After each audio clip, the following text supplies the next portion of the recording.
Welcome to all प्यारे बच्चों। हमें आज चतुर्भुज के प्रकार के बारे में पढ़ना है, क्योंकि हमें अपनी एक्सरसाइज करनी है 3.3, जिसमें चतुर्भुज के प्रकार के क्वेश्चन हमारे हैं। सबसे पहले हम समलंब देखते हैं।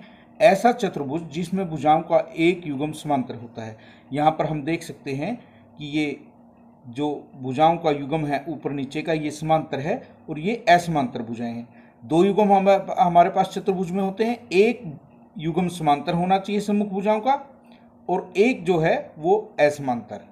यहाँ पर यदि हम इस चतुर्भुज को देखें, ये समलंब नहीं है, क्योंकि इसमें आमने सामने की भुजाओं का कोई भी युग्म समांतर नहीं है। उसके बाद हमारे पास पतंग है। ऐसा चतुर्भुज जिसमें अलग अलग आसन भुजाओं के दो युग्म होते हैं जिनकी लंबाई बराबर होती है। ये चतुर्भुज हम देख सकते हैं, ये आसन भुजाएं हैं जो समान लंबाई की हैं, और ये आसन भुजाएं हैं जो समान लंबाई की हैं। यदि हम इसकी बात करें तो यहाँ पर ये और ये युग्म जो है बराबर हैं, परंतु यहाँ पर 5 भुजाएं हैं, 1 2 3 4 5, और पतंग में हमारे पास क्या होंगी, चतुर्भुज है तो 4 भुजाएं होंगी। यदि हम इस चतुर्भुज की बात करें तो इसकी आसन भुजाएं जो हैं वो बराबर नहीं हैं, इसकी जो है सम्मुख भुजाएं बराबर हैं, यह पतंग नहीं होगा। उसके बाद हमारे पास समांतर चतुर्भुज है। एक ऐसा चतुर्भुज जिसकी सम्मुख भुजाएं समांतर होती है। यहाँ पर हमने एक चतुर्भुज बनाया है, आप देख सकते हैं इसकी जो आमने सामने की भुजाएं हैं वो समांतर हैं, AB और CD, AD और BC। यदि हम इस चतुर्भुज की बात करें तो इसमें MN और LO समांतर हैं, ON और LM भी समांतर हैं। इस चतुर्भुज में यदि हम देखें सिर्फ एक ही युग्म समांतर है सम्मुख भुजाओं का, तो यह हमारी समांतर चतुर्भुज नहीं होगी। इसकी प्रॉपर्टी के बारे में देखिए। समांतर चतुर्भुज में सम्मुख भुजाएं और सम्मुख कोण बराबर होते हैं। ये भुजाएं बराबर होगी, ये भुजाएं भी बराबर होंगी। सम्मुख कोण में A कोण C के बराबर होगा, और जो हमारा B कोण है वो D कोण के बराबर होगा। आसन कोणों का योग 180 डिग्री होता है। आसन कोण जैसे A का आसन कोण D है, इन दोनों का योग 180 होगा, या हम इन दोनों के योग की बात करें, इन दोनों का योग भी 180 डिग्री होगा। तो अब हम अपनी प्रश्नावली को शुरू करते हैं, एक्सरसाइज को। फर्स्ट क्वेश्चन हमारे पास है, यहाँ पर ABCD एक समांतर चतुर्भुज है। प्रत्येक कथन को प्रयोग किए गए गुण द्वारा पूरा करना है हमें। AD किसके बराबर होगा? यहाँ पर AD भुजा है, आप देख सकते हैं AD, ये हमारे को दी हुई है कि समांतर चतुर्भुज है। AD की सम्मुख भुजा हम देखते हैं BC है, तो हम कहेंगे कि ये भुजा BC के बराबर होगा। कोण DCB, DCB हमारे पास ये कोण है, तो इसका सम्मुख कोण हम देख सकते हैं DAB, तो DCB कोण जो है कोण DAB के बराबर होगा।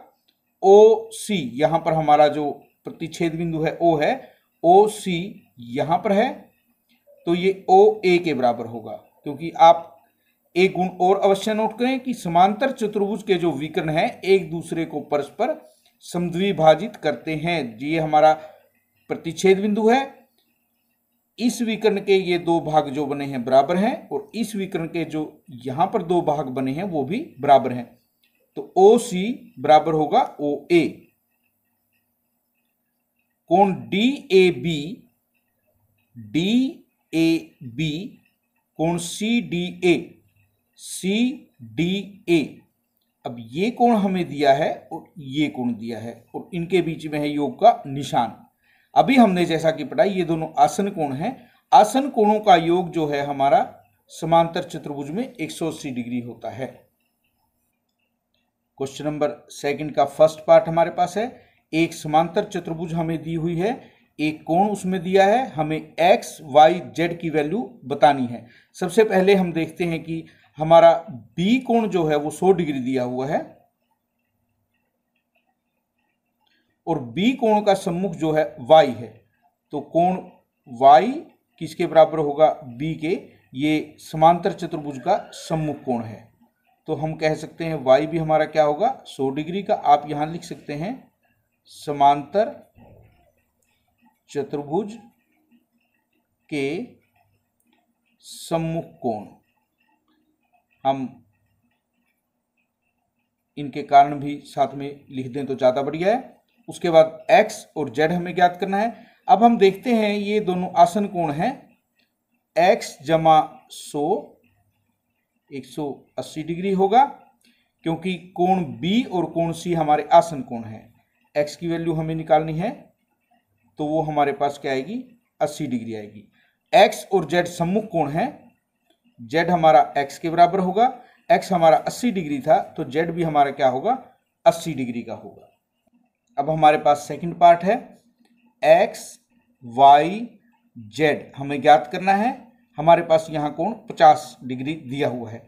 अब हम देखते हैं ये दोनों जो कोण हैं हमारे समांतर चतुर्भुज के आसन कोण हैं। हम लिख सकते हैं x जमा 50 डिग्री बराबर है 180 डिग्री।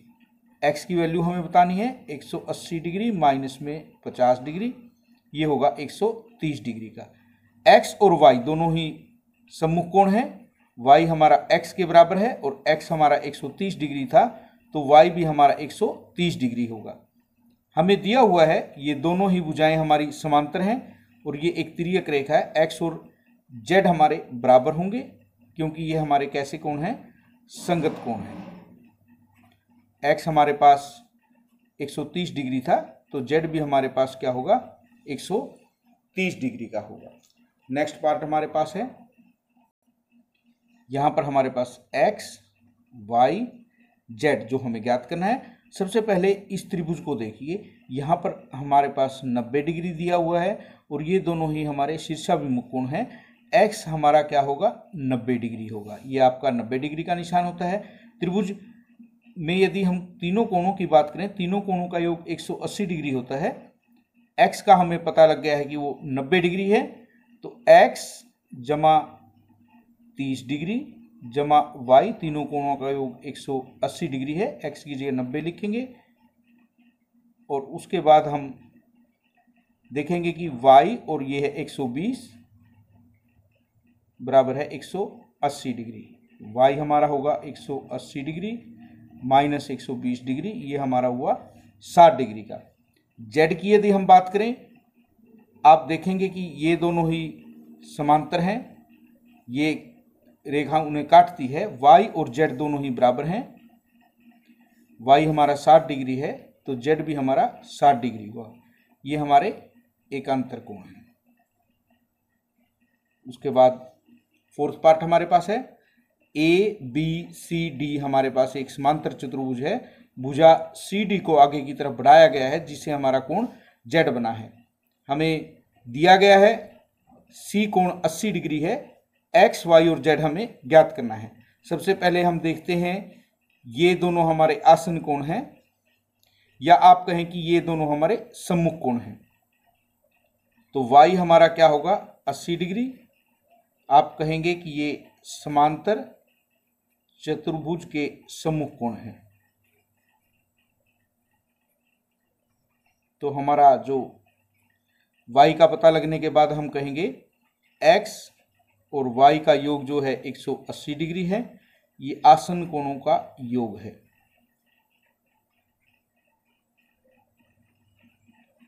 हमें पता है कि y हमारा 80 डिग्री है, तो x हमारा क्या होगा, 180 माइनस में 80, 100 डिग्री होगा। अब ये दोनों हमारे संगत कोण हैं, तो z हमारा 80 डिग्री होगा, ये हमारे संगत कोण हैं। उसके बाद नेक्स्ट क्वेश्चन, सबसे पहले हम देखते हैं, हमें यहाँ ये कोण 112 डिग्री का दिया हुआ है, इसके सामने y है, ये दोनों समांतर चतुर्भुज के सम्मुख कोण हैं, तो y 112 डिग्री का होगा। उसके बाद हम इस त्रिभुज की बात यदि करें, त्रिभुज के तीनों कोणों का योग 180 डिग्री होता है।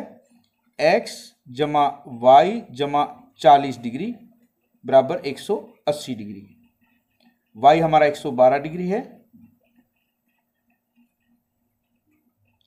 इनका योग 180 डिग्री होगा तीनों का, ये 152 डिग्री।